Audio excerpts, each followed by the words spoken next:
Hello, everybody. Welcome back to the show where we bring you stories of visionary creatives and innovators who are shaping the future of art, music, and entertainment. Today, we're diving into the world of immersive music composition with an extraordinary guest who is the mastermind behind Movements for the Electric Forest, a groundbreaking composition designed for the Sonic Playground exhibit at the Grammy Museum in Los Angeles. This phenomenal experience opened on February 14th and is not just a listening experience, it's an interactive musical journey where visitors step into a forest of light and sound, shaping the music for their own movements. Music that doesn't just play, it responds, making the visitors at the heart of the experience themselves. Please welcome the brilliant mind behind this phenomenal experience, Shaun Chasin. Thank you so much for coming on the show. Thank you so much for having me. No, absolutely, man. I love music. I was a musician myself when I was younger. Again, no one of your status level or ability, but I have such a respect for your craft and your art. Thank you really for coming on and everything you do. No, I appreciate that. Thank you A- for taking the time. Absolutely. 100%. And now what we're talking about here sounds phenomenal. And what an accomplishment to get your music out there into the world and to be at the Grammy Museum in Los Angeles. That must feel just a phenomenal feeling for yourself. Oh, absolutely, yeah. And then before we go too much further, have to make it clear. I'm a big part of this exhibit. I wrote the music, but I'm not the only one involved. And so there's so many other people. Brendan Hogan is what I would call kind of the wizard mastermind behind this from a technical perspective. Jason Emmons, of course, the curator of the museum, Ken Burns, and yeah, it took kind of a team of people to put this together. It's not just me. I'm so glad you got to say it that way because you're absolutely right. In any kind of crap like this, it takes a group of amazing individuals coming together like that. I'm so glad we're discussing them right now, which is fantastic. But take me back for yourself. I mean, obviously, what an accomplishment, right? To get this far in your career and to get there, it has to start somewhere. Let's take us back to a young Shaun. What kind of got you in to the musical world? What kind of motivated you to become a musician? It's really fascinating that you went down this path. Yeah, so I was always, kind of surrounded by music, and there are, guitars and pianos and stuff like that. And I grew up playing guitar, and I don't know that I ever took it that seriously until kind of middle of high school when I started hearing, film music and video game music for the first time. I remember playing Zelda Ocarina of Time and hearing the score, and but not only hearing the music and noticing it, but also noticing that it wasn't a real orchestra. Hmm. And as kind of a techie young person who is into computers and stuff, for the first time, I remember having a thought like I could probably figure that out, and like I didn't know enough about music to write like that, but I knew enough about computers to know that I could probably figure that out, and that I didn't know it then, but it would lead down that path of discovering MIDI and discovering music production, and then of course as composition, and then after high school I was actually studying computer science, Okay. and I kind of thought that was my path, and then a lot of my friends ended up going to film school, and then I ended up meeting a bunch of people who are in film school and doing their student projects, doing student short films, and it got to the point where I almost failed out of second year comp sci because I just didn't do anything. I was just scoring student films. I was just doing music. That's all I wanted to do. And it got to the point where it's like, this is silly. I should go to music school. So I left University of Toronto and I went to Berklee College of Music in Boston. So I studied film music and composition there. And I think I was the first year where you could do a minor in video game music. Oh, So wow. Sure. I got to study with, Michael Sweet, who's, phenomenal video game composer, and um, there I just kept that motion going where I was scoring student films and then scoring student games, and just trying to work on as many, projects as you can. And that's this special time in a career where you can screw up and the stakes are pretty low. Where, if you tank a student score, then it's like that sucks that their score wasn't good. But like no one other than their class is really gonna see that, first year grainy, student film that is 4 minutes long and doesn't make any sense. And so it's really, really low stakes, but you learn and you grow, and you that was the first time also I was learning to deal with client feedback. Mhm. That it's not just, you run off and you write whatever music you want. You have to score their film. It's their music at the end of the day. And so you do what you think is this perfect moment in the movie with your music, and then they're like, "Oh, could we actually have it more like this?" And then you have to make a choice then as a person. From then on, you can't be the person who says my music is perfect the way it is and you're wrong. You have to say, of course, yeah, let's do a second pass. And 9 times out of 10, the director's right, and they've sat with their project longer, and you're kind of coming in to support. And there are times even now when I'll have a disagreement on a specific note, and I'll argue my case, and sometimes they say, "You know what? I think you're right. Let's Mm. leave it the way you had it." And then sometimes they, "Okay, well, let's just try it," and we go back and forth. And then once I do the new version, it ends up being kind of better than it was. But yeah, so I just doing all these student films, then finished undergrad, and LA is the place where film music is. Yeah. And so I figured I'd move to Los Angeles, and I had applied to the USC film scoring program, which is like a 1 year graduate thing. And I figured if I get in, great, I'll go, and that'll be my first year in LA. If I don't get in, I'll still move to LA. So I ended up getting in, and I that was my first year in LA, and it's a terrific time. Got to study with all these amazing people, got to meet all these amazing people. Some of my closest friends were in that program. There's only 20 people in the program at a time, so you're Oh wow. in this Sure. little incubator with these people that like you don't know it yet, but these people are all going to be lifelong friends and colleagues. Um, yeah, so uh, again, they're working with another tier of film student when you're talking about the USC Film School is such a legendary program. And Oh yeah. so some of those people that I met in that program, I'm still working with, almost I guess over a decade later. And same with, some student games that people I'd met there, people that I've met elsewhere, where it's funny with some of the student games where you, they were making horrible games and I was making horrible music. And then we just kept kind of bashing our head at it until I remember having a couple moments being like, "No, this game is actually kind of fun," or like you get something back and you're like, "Well, that the character animation is actually kind of impressive. That looks pretty good." And then you step back and you're like, "Well, maybe music from this say that level music is actually pretty cool."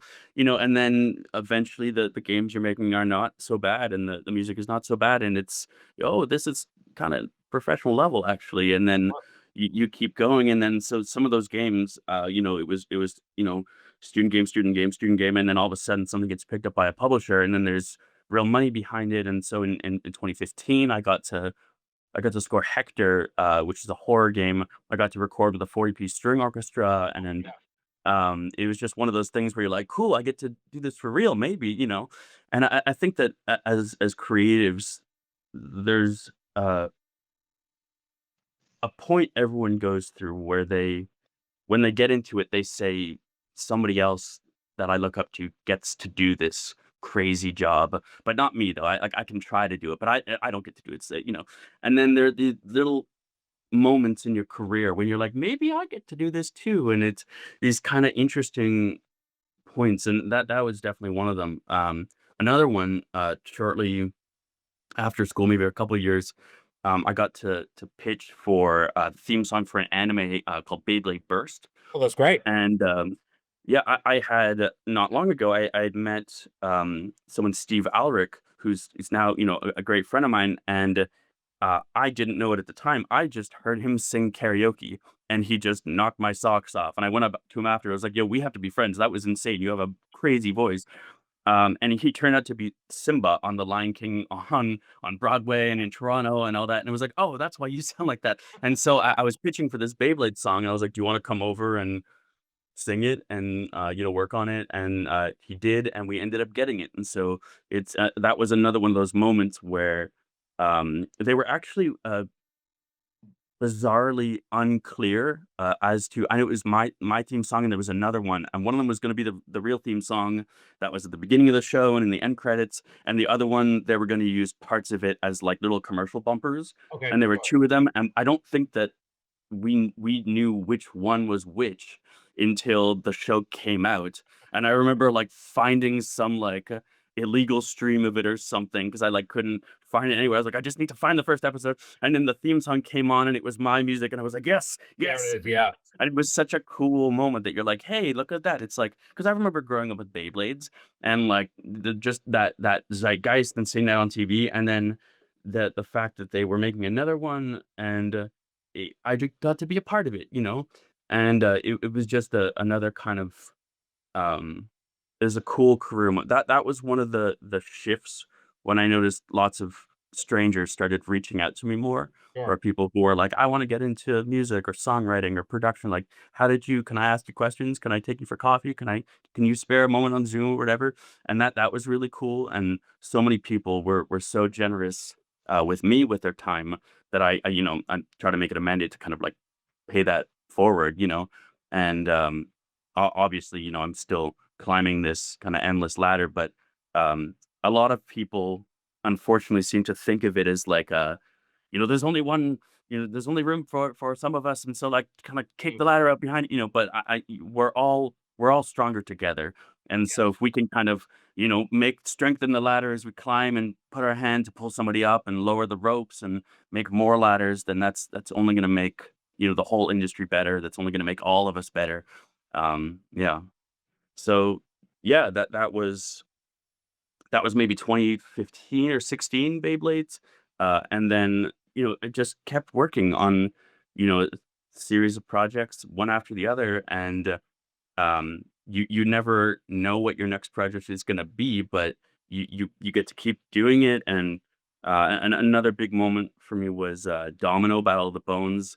That was Okay. with Snoop Dogg and David Sure. Arquette, and that was the first time I could just walk into a movie theater, and I brought a group of friends. I was like, let's just go like buy tickets casually to a thing I scored, and you walk down the aisle and you're like, oh, there's a big poster for it. That's cool. That's mine. And so I guess to take this all full circle, with my Grammy music exhibit, Grammy Museum exhibit, they put a quote of mine on the wall, That's great. and I didn't ask. It's funny. I Jason mentioned that I had a quote in the wall, and I was like, "Oh, neato, that's cool." And then I got off the phone, and Rachel, my girlfriend, was like, "Well, what quote was it? What does it say?" And I was like, I didn't ask. I don't know." And then I was like, "Well, I have to be there this week for testing, and we're still working out some kinks with the exhibit, so I'll see you then." And I went, and it was about me being so nervous when I got the contract for Domino Battle of the Bones that I was like, I signed the paperwork, and then I went and threw up.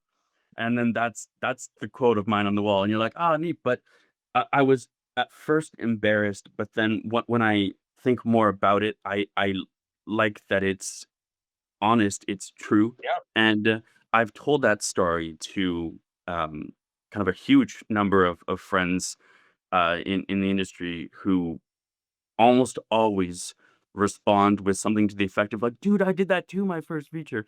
And you're like, just something like that, that you're like, "Oh, yeah." And then somebody's like, "Oh, like I got this thing and I told them I wasn't sure. And then I went and I just cried. And then I called them back and was like, yes, I can." And you're like, yeah, everybody's nervous and everyone has anxieties. And that's completely normal. And, but the point of that quote, which I felt was important, is that happened the first time. The second time I was nervous, but I didn't throw up.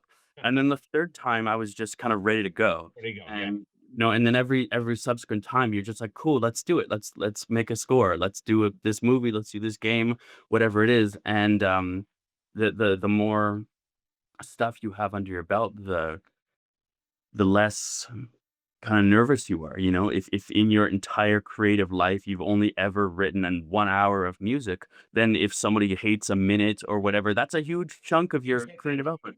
But like if you've written thousands of hours of stuff, then it's like, yeah, okay, fine, let's do it again. Doesn't matter.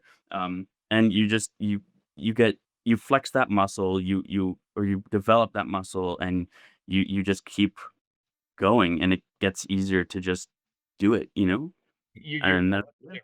Yeah, no, absolutely. So I love that you said that, and I love that they picked that amazing quote from you because you are such a student of your craft. You're open. It's amazing how you share your stories. It seems like if you share this way with everybody, I can see why they use that because you're not afraid to get out there and tell your story, who you are. And I think it's so important that people see that. And like that advice you just gave, that if you're not practicing your craft, if you're not out there becoming a student of it, that one little criticism is going to seem like a big deal. You are going to feel sick. You can't handle it because you barely do it. It's about getting out there and making it happen. I love your story. Very inspirational.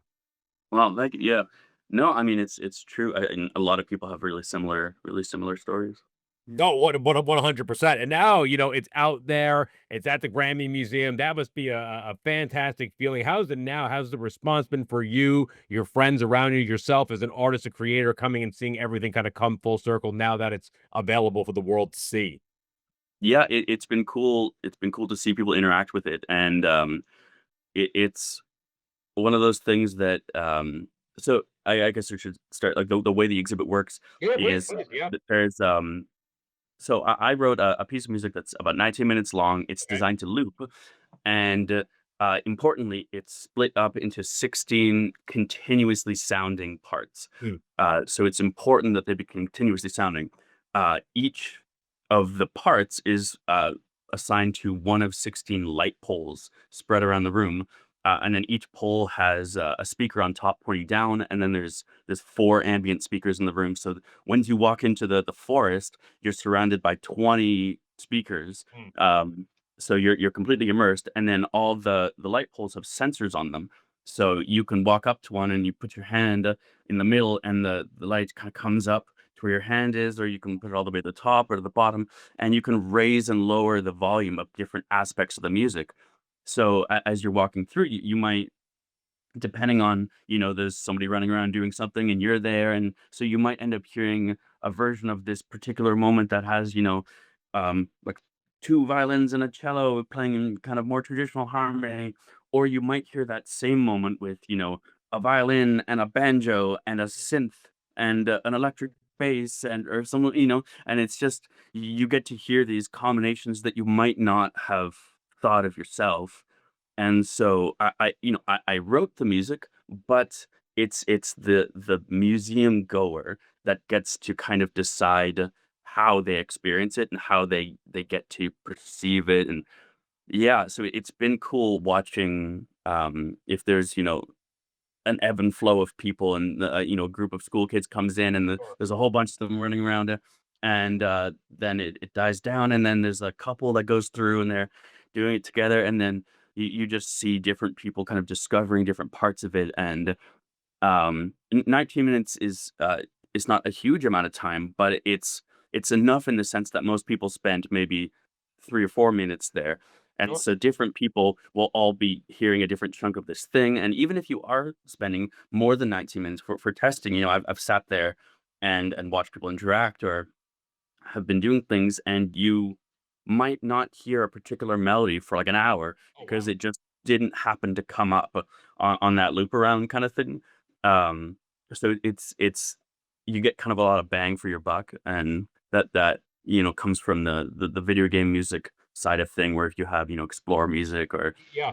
that you don't want to get boring if they that might be in this area for 30, 40 minutes or something. You can't have a 30-second loop that's going to drive them crazy by playing over and over. So you have to have little techniques to make things kind of go on indefinitely in an interesting way. And yeah. But so the reception so far has been really great. I'm excited for more people to see it. It's also just visually stunning. So this was Brendan Hogan. He built the first prototype of one of these light poles just in his garage, Oh, wow. and yeah, so they ended up working with this wonderful fabricator, I believe Blackmouth Design, out of Seattle, and they were the ones who actually built all the poles, and they're these LED strips that are discrete LEDs, but then they're surrounded by this kind of milk glass. So it makes the light, I guess it just diffuses everything. So it Okay. looks really opaque. So you're seeing like it's as if they're filled with light. And so the bottom part of the light will be bobbing like a meter bridge. So if there's an element that's pulsing, then you can see it pulsing like you would on like a mixing board. And so you could be like, oh, what's that pulsing thing? And go and lift it up. And then, oh, it's some, synth or something.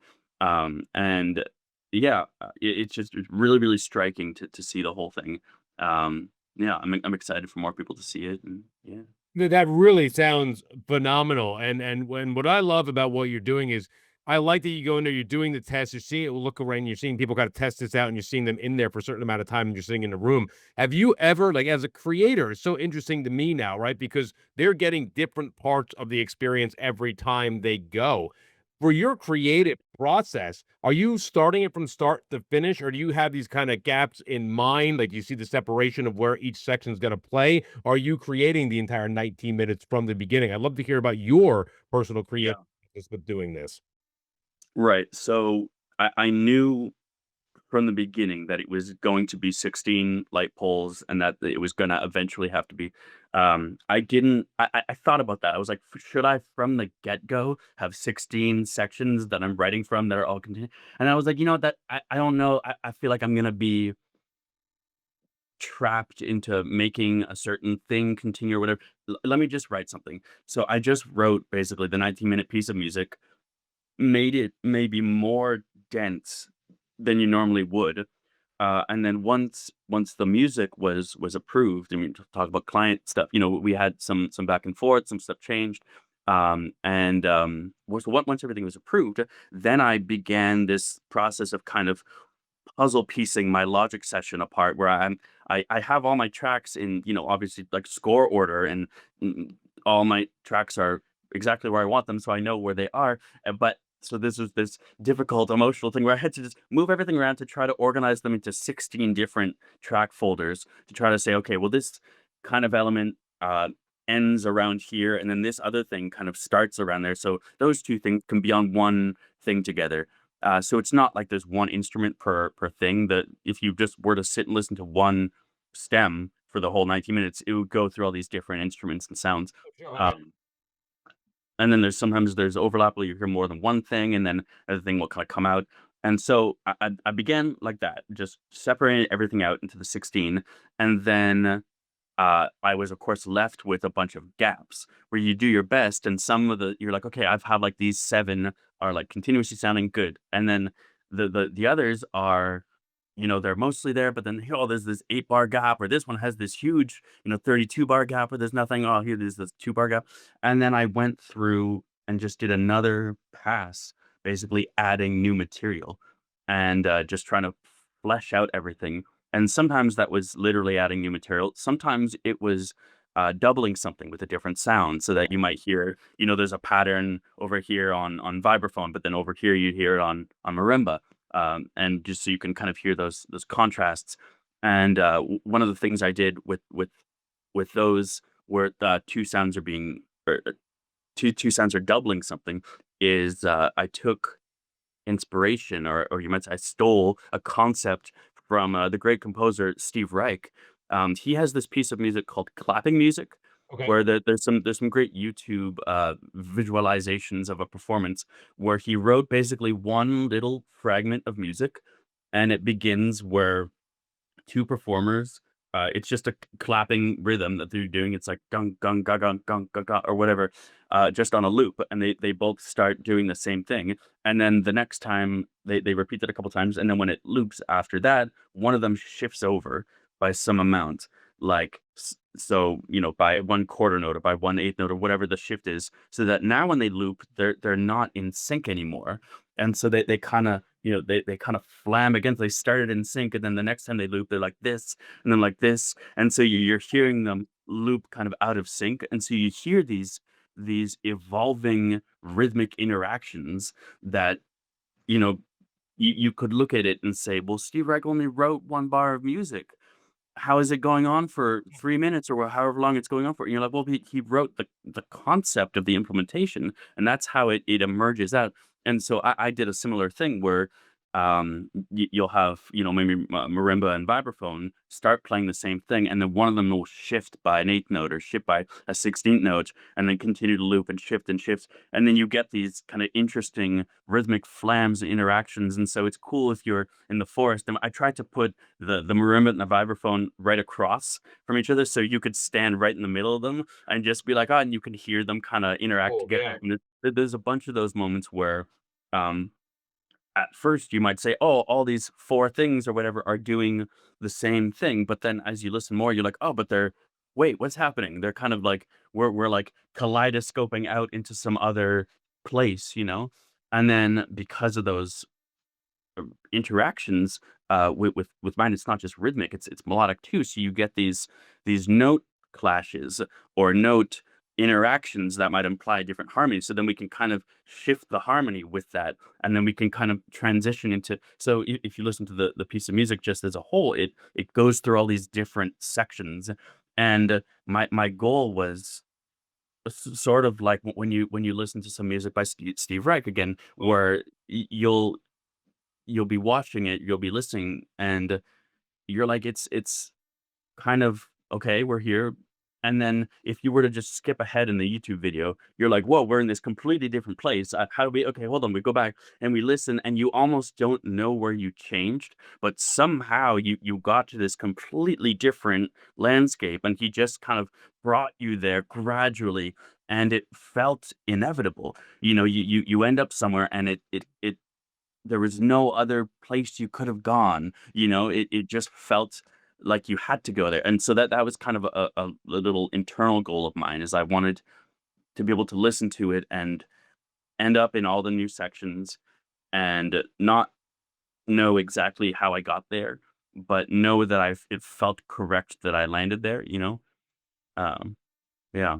That's Guess I'm not kind of rambling about this, but yeah. no, no, no, no. I see it. It's not, I immediately made the connection because at the beginning, when you said what motivated you to get into music, the Ocarina of Time, I think it's Mm, one of the villages, dun dun dun dun dun dun dun dun. yeah.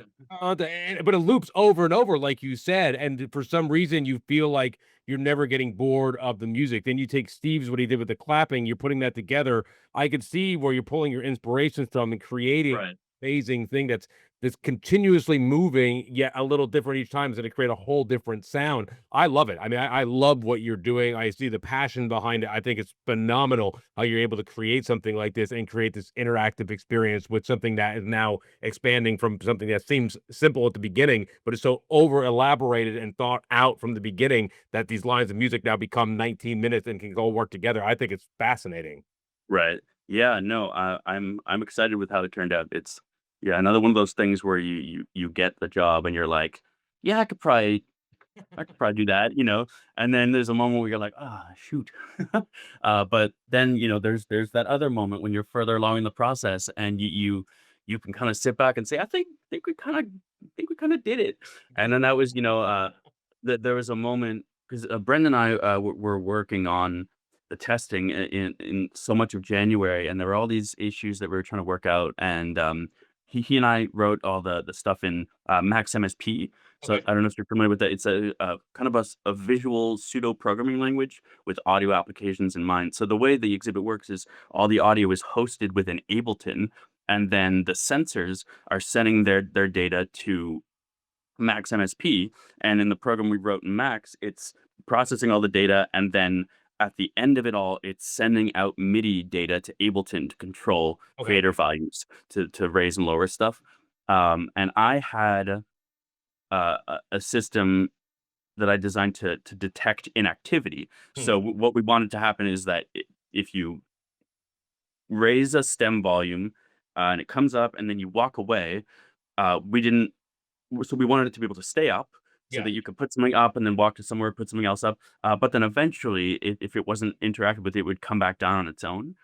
And so I had this system where every so often it would push the current polls value to a 10 value long list. Hmm. And then every so often it would sort the list in order and then compare the first value and the last value. And if they're the same, then it means that all of them are the same, which means it hasn't been interacted with in whatever time. And then it will send a message to turn it off. The problem was all the infrared sensors, they're just pointing straight down along the pole, and they have an amount of natural jitter that's kind of unavoidable. So I didn't, it was, Mm. at home when you're just tinkering and maxing, you're simulating what inputs might be. You're like, cool, I think it's working. It's detecting when I stop putting inputs in, it detects it and it turns it off. Cool, we got it. And then um, we get there and we're actually there with all the sensors and it's not working. And what's happening is that the sensor jitter is constantly sending little inputs. Ah, And yes, so yeah, it would never detect inactivity because there's constant little value changes yeah. at really low levels. So then what we did is we had to go through every sensor and give it a multiplier to have the jitter be below about 30 is Okay, what we landed on. And then we have a thing when it comes into max, it says if the incoming data is less than 30, then make it 30. So then we're just dealing with one value instead of a bunch. And then if the sensor is equal to 30, then instead of giving that new value to the system, just make the new value instead what the old value was. So now it just ignores it and then just stays where it was. And then we had a separate new system to detect inactivity. And we were tinkering with this or all these things that were sort of going right and then wouldn't work. And then there was a moment where Brendan and I were there and um, we were kind of sitting, we think we had it, and then somebody walked in and they kind of put their hand up and someone came up and then they walked away and then it chilled and it went away. And I remember Brendan just kind of putting his hand out. We just like shook hands. We're like, we did it. We think we got it. Think it's working now. And that was a really cool moment that yeah, we didn't know the problems we were gonna have to deal with until we kind of really got in there. But yeah, we got there. No, you guys definitely got there, and I love that you have to work it out as you go along. Is how can you even perceive these things happening, like these micro jitters when you're creating? You're probably not even thinking about that, right? That could be Yeah, a yeah. possibility. Maybe somebody has to be there to make that set off. I think that's fantastic. And now it's up, it's running. I'm excited. Are you going to be out there promoting this more? I'm excited to kind of see what you're doing. Your journey taking you next, not even with this project, but beyond that. Yeah, so I mean, I'm happy to promote it more. It's a really cool project. I want people to see it. Yeah. I don't want to become a broken record about it. I think it's really cool. It's a permanent exhibit at the museum, and then they're going to be running it with my music for some time, and then after that, they'll open it up to new composers. So one of the things I'm doing as well is kind of creating a design doc, Okay. just with excruciating detail of how it works. So whoever they hire to write music for it next can be like, okay, just read this first. Any questions? Email me, whatever. But like this is how it works, so that you can write music for it and have it all work the way you expect it to. But yeah, and then in the meantime, I'm just you move on to the next project and beyond. And so I'm working on a terrific documentary now about the war in Ukraine, Okay. and it's by this amazingly talented director, Sophia Dry, and we had actually finished up her previous feature, which is called Mama, which is a documentary about police brutality and police violence, and almost right when we finished this, the war in Ukraine broke out, and she kind of immediately was like, "I have to go," and she went to Ukraine with a camera crew and a bulletproof vest, Oh, and just came home with this outrageously oh wow. powerful and upsetting documentary. And yeah, we've been working really hard on it, and I'm really happy with how the score is turning out. I got to record with some really intimate small ensemble strings, kind of blended with more kind of horror-y synth sounds. And um, one of the things actually I did for this movie is I made a synth out of the audio of combat footage. Oh wow. So yeah, so I noticed, when you hear gunshots in combat footage, it's very erratic. There's different people shooting, and so that you'll have like ba ba ba ba ba ba ba ba. You'll have these Mm. little bursts of repeated uh, pulse, followed by silence, followed by intermittent pulses, and I was just entranced by how anxiety-inducing that unpredictability is.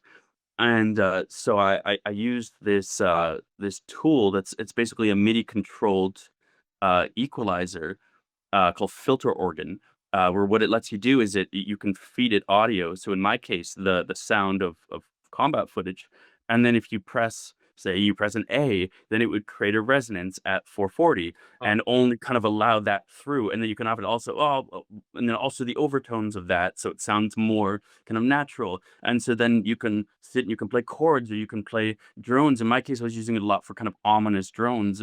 And so it's almost like an LFO where you would hear that constant like bum bum bum bum bum bum, mm. but instead of the constant, it's usually bum bum bum bum bum bum bum bum bum bum bum bum, and your ear can't ever acclimate to that rhythm because it's this non-repeating thing, and it just gives you this kind of feeling of dread. And so I have that. I tried to use it sparingly because you don't want it the whole time, but yeah, Sure. I use that a lot in the score, and yeah, it was I'm just really excited for people to see this documentary. It's upsetting, but in a very important way. Yeah. That's so well said and so really interesting. I mean, to come up and use that idea to take the sounds of combat and create music around it. That's really it says so much about your creativity. And like you said, to create that dread is not something that people are going to watch and feel uplifted. But I'm so Right. glad you're part of this process of telling a story that needs to be told. And really, it says so much about your creativity to do that. Oh, thank you. Mhm.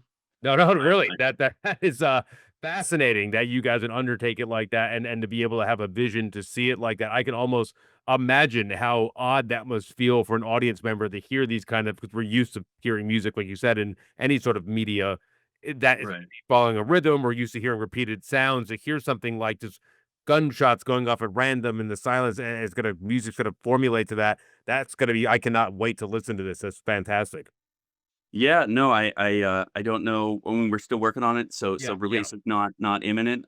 But yeah, I'm hoping later on this year it'll come out, and I'm hoping it gets widely seen. It's important to spread this No, no, information. Yeah. 100%. It definitely is, and Sean, I mean, if you can believe it already, I'm getting to the signal for almost 45 minutes. Oh, Before yeah. we get before we get going, any places that our fans can learn more about you? Any websites, social media that you like to promote, places that people can learn more about Sean? Yeah, so I mean, on socials, I guess I'm most active on Instagram. It's just Shaun Chasin. Okay. It's my name. And you'll see lots of pictures of my cat, as well as some music and career updates. And then my website chasin.ca, and then my company's website uglykittystudios.com, and you can keep in touch there. Yeah. Excellent. I'll make sure we'll have links in all the descriptions below. Again, everybody can always find our show on iHeartRadio, Amazon, YouTube, Red Coral, Fossum TV, along with YouTube. It's fantastic. Sean, you really are an inspirational individual. What you're working on and your dedication to the craft. I love the technical aspects that you're explaining, how you get involved with the creative process. Really, it's so great to have on truly an artist that believes in their vision and the craft that they dedicated their life to. Oh, you're very kind. No, no, really. I mean that because it's always so amazing and inspirational when you meet somebody like yourself. I really have to thank you for taking the time to come on the show. Well, thank you. Thank you for taking the time. Yeah. No, no, absolutely, Sean. Well, thank you so much for coming on the show. As always, the Live Your Dreams podcast. Sean, thank you so much for coming on. We're gonna have links to all the descriptions below. And like I said, you can always listen to us on iHeartRadio, Spotify, Amazon, along with watching the video component on YouTube, Boston TV, along with Red Coral. This should be out in a couple weeks. Sean will make sure to keep you updated as soon as it comes out and tag you along with all of our promotional material. You really have been fantastic, Sean. Thank you so much for coming on.